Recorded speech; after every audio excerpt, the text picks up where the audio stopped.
I mean, if you're not where you want to be, it's an adjustment you have to make, not an adjustment somebody else has to make. So the first thing I want you to realize is that your mindset, right? Your mindset is the reason why you're not where you're supposed to be.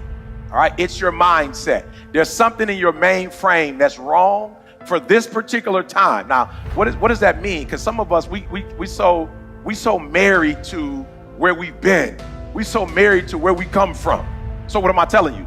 As I've moved, my success has come from shifting the mindset where I was to the mindset where I was trying to go. You cannot be a part of change or going to the next level if you still respect where you come from too much. All right? We're going to break this down for a minute because this is important. I could have been blew up. Let me tell you something that I'm realizing now. Of all the things that God wants us to have, money is the easiest one. Money, it is so easy to make six figures. It is so easy in this world to make seven figures. It's easy. Like, it's not difficult. But what makes it difficult is that many of us are trying to go to a six-figure, seven-figure life without going to a six-figure, seven-figure mindset. You're trying to keep your exact same mindset and go into a different realm, and it's not possible.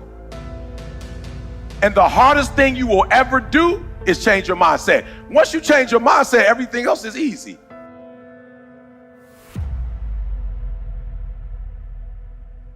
So there are certain thought patterns you have that no matter how hard you try to get six-figure, seven-figure, you'll never be able to go there, because a part of being a CEO is being vulnerable. So if you're a person who wants everything already together, already fixed, you can't be a successful entrepreneur. Because an entrepreneur, I think vulnerability is probably one of the greatest things we have to deal with. It's our money we spend it, it's our time we spend it, and once we put it in there, we don't know for sure it's gonna work or not.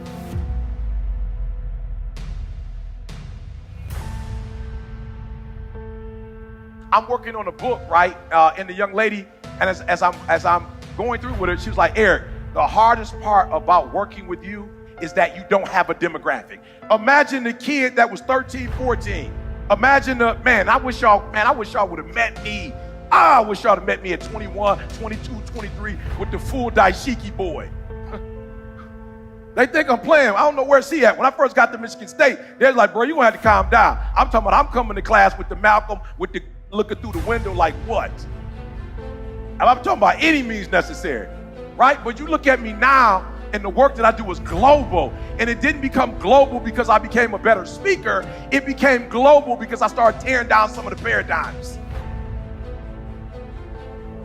And so what I'm trying to tell you is, you can attract the female, you can attract the male, you can attract the business, you can attract whatever you want to attract, but you're going to tear it down if you had the same mindset. And even in my marriage, my wife would just argue year after year after year. Why are you so paranoid? Like, why do you think I'm against you? Like, why would you be married to me, but yet you don't trust me? And I said, yo, I never realized it. I got to go back to therapy. I was like, sweetheart, it's not that I don't trust you. I don't trust my mama. That's a paradigm. So if I don't trust my mom and I married you, my mom is the highest human on earth to me. How am I going to trust you if I don't trust my mom? And I don't trust my mom because she lied to me about who my father was. And I don't trust my mom because she told me she was going to tell me when I was 18 that we was going to talk about it.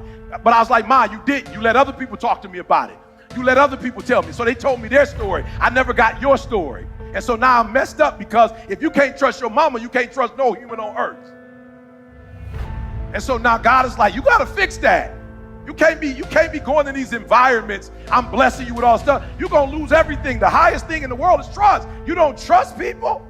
So when my wife said, you paranoid, I am. I'm paranoid because the person that I loved the most, that I had the closest relationship to, lied to me about who my father was. And then when I discovered who he was, meaning that I know my grandma, I know my aunts, I know my uncles, I know my family, I thought he was a friend of the family, then my mom put me in a situation where if you go after a relationship with him, then you'll lose the one you have with me.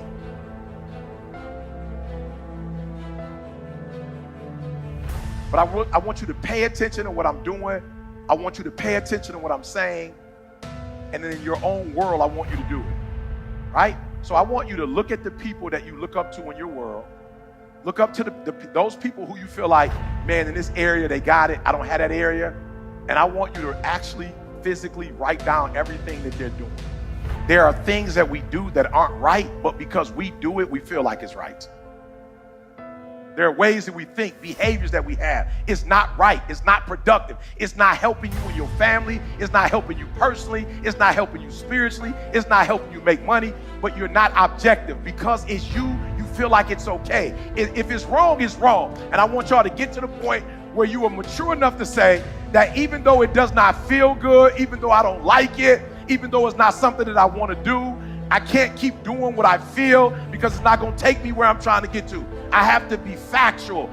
All I have to do is emulate these characteristics. And if I can emulate these characteristics, I'm going to be successful. When I got in that room, I was okay with probably being the dumbest when it comes to economics. And I was able to sit back and ask some questions and learn. And when I left that room, I went to a whole nother level.